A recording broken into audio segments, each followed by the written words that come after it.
Hey Zouk Family, welcome back. It's Friday afternoons, and that means we're going to do the mic drop. And this week, we're super pleased. This one's an international mic drop coming all the way from Canada. We're chatting to Somna. Ben, how are you? I'm not bad. I'm doing quite good. It's evening of Thursday right now, so you guys are in the future and I'm in the past. But thanks so much for taking the time to speak to us, and thanks so much for giving us a mix, which we're going to hear straight after this. You're obviously in lockdown. We've been in lockdown. How have you been using your time? I've been streaming a lot, actually. I've been streaming on Twitch. I've been working a lot of music. I have almost enough music for a second album now. Like, the first one just came out, and now I've just been kind of locked away working on stuff, so being productive. Hey, that's the only way to be. I mean, Mark Sixsmith said to us recently, if you're not making music, you're missing a real opportunity.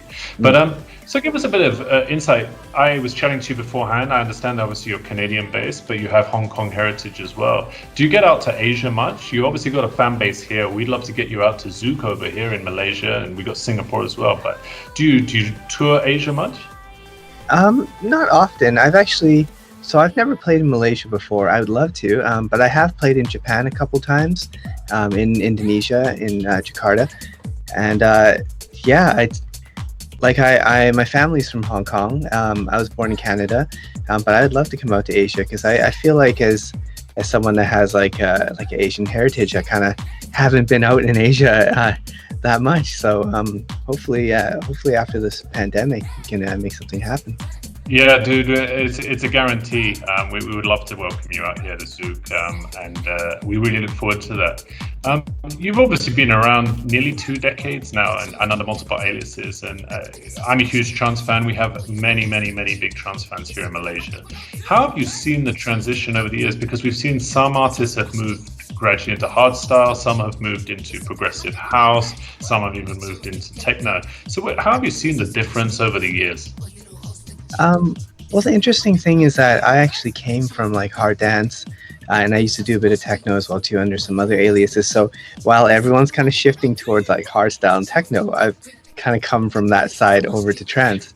I think I don't know. It's I guess in a way like people's like as a producer, it's sometimes if you get a bit locked in on the style that you write all the time, you do want to experiment a bit. And that's totally fair because, variety is kind of like the spice of life, right? I think for me, I like never say never about like expanding. I think for me, I'll always try to keep my music melodic, and in the sense that it's, I think trance is like the essence of like my style. But if I were to start experimenting a bit more, I definitely would want to keep it melodic. I think melodic is a beautiful thing. I mean, I listen to it when I walk around or go running and get lost in my own thoughts. It creates imagination opportunities for me. But you've been making a lot of music during this lockdown, and now is a time when a lot of aspiring bedroom DJs are trying their own tracks. What advice can you give to people who are starting out and looking? Let's say they've got that track in mind or they want to make a name for themselves. What's your advice in making that first track? Well, the great thing about right now is that as an artist that's producing music, most of the time you write music because you want to get gigs, right?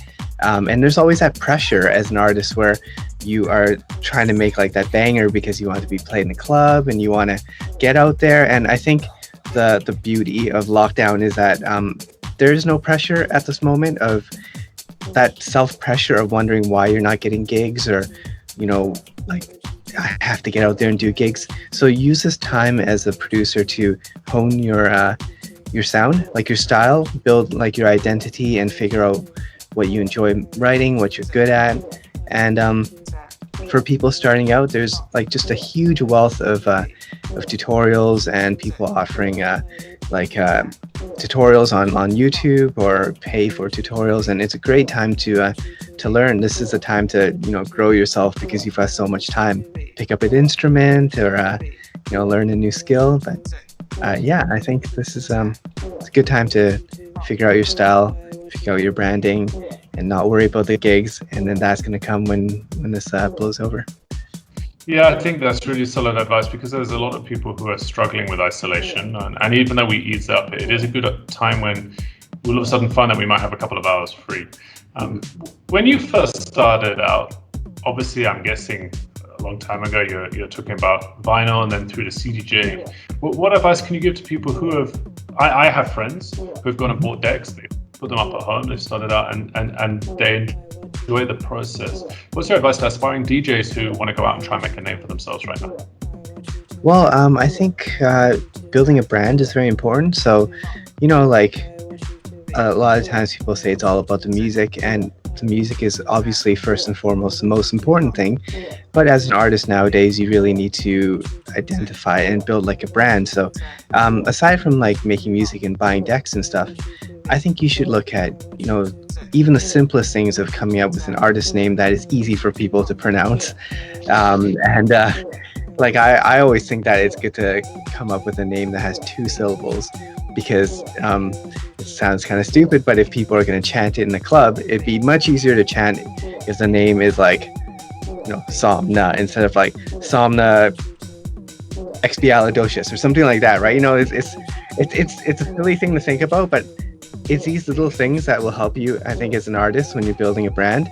And then obviously like figure out your sound, your logo, make sure everything is professional, and build connections, I think, as well too. Like use this time to make friends, support other artists, because you never know, like, you might be talking to unknown artists on Twitch who's just starting out, but as soon as lockdown is over, they've been working really hard building up themselves, and then you've got this friend that you can kind of bounce ideas off of and grow together. So I think more than anything, I guess now's the time to be nice to people, to work with others and build solid relationships. I think you really hit on something that, it resonates with us at Zouk, because we're 28 years old, 29 years old. Oh, wow. And we adapt under the Zouk Family branding because it's all about sense of community. So I think you really hit the nail on the head about, it's not about what someone can do for you, but it's about building that sense of community together. Because one of the things I love most about my job is seeing 1,000 people out there having the best time of their life. They might be parking the problems they had at work, or a breakup, or any other issues you have in life. Music can actually bring together that sense of community. So I think you say something really special. Obviously, Ben, we're going to hopefully welcome you for the first time out here. We want to get to know you a bit better. So I'm going to fire you some topics, and I want you to give me your knee-jerk reaction on them. All right. I'll start softly with you. Like, favorite track? Favorite track? Okay. This is interesting, because one of the tracks that I absolutely loved when I started going to events was a hardcore, like a happy hardcore track, actually, called Elysium by an artist called Scott Brown. It's old school, but it's incredibly happy. It's got a beautiful piano line to it, and it was just a song that really got me through times when I was like sad and stuff, because it was so uplifting. So I used to live, coming from the UK, happy hardcore was a huge thing. I got into jungle and happy hardcore, so old. So you know Scott Brown for sure then, right? Yeah, good times, good tunes as well. Favorite Asian dish? Ooh, I love sushi. So like a seared salmon. Yeah, I'm down for that. Okay, rough outdoors or inside the studio? Inside the studio. I definitely I like to lock myself indoors. I'm more of an indoors person. Okay, if Somna represented Canada at the Olympics, what would be the discipline? Oh, I play badminton a lot. And I have actually a lot of Malaysian friends that I used to play badminton with when I lived in the UK. But yeah, badminton for sure. A very good choice. It's almost like a national sport here. It's one that we're exceptionally good at. So I'm going to personally challenge you to a match when we invite you over here. How about that? Oh, I love that. Actually, what I was planning on bringing my rackets if I do come out, because then stay for a little while longer, play some badminton, and yeah. Yeah, we'll get you involved. Cook at home or take away? I love to cook, not particularly good at it. If I had to choose though, like I am kind of lazy, so it would be takeaway. Yeah, if it was just one or the other. Vinyl or CDJs? CDJs. Like I started with vinyl, and there's something special about owning a piece of vinyl, but there's just such a pain in the ass to carry around. The needle skips. You got to keep them clean. You can't do nearly as much with turntables as you can with CDJs and technology. But yeah, there is a special place in my heart for vinyl. It's just not very practical anymore. Producing or playing live? That's a tough one. I think it'd be producing. Like, it's very close because I started off as a DJ and I absolutely love performing. But I think if I only was able to do one for the rest of my life, it would be probably producing, because I think being able to write my own music and share that with the world is something that's a bit more special to me. If I only could choose one. And my last question is, you get to take the Zouk family to Canada. We get one day. What do you do with us? How do you show us the best of Canada? Ooh, okay. Well, it's hard to compete with food because like Malaysia must have amazing food. I think if you guys are coming from Malaysia and it's snow here, I take you guys up to the mountains, so you go skiing or snowboarding, experience like our winter, but like, you know, the good winter when it's not like deathly cold, and then maybe drink some ice wine, and yeah, I think it'd be like enjoying the outdoors. It's funny because I said I'd prefer to be indoors in the studio, but if I wanted to show like the Zouk family around from Malaysia, then probably something to do with the mountains. That's a very good point, because I don't know if you know this, but Zouk is 6,000 feet above sea level. We're on a mountain Really? on the outskirts of Kuala Lumpur. Kuala Lumpur means Muddy Ravine, and we're in a valley and we're on the outskirts. So you'd be in a good location coming here. But Ben, look, we really appreciate you taking the time. We've got a mix straight after this, so what can we expect in the mix? Well, there's definitely some songs from my new album that just came out like a week ago or a week and a half ago. So yeah, on there, and then some new music from myself as well too.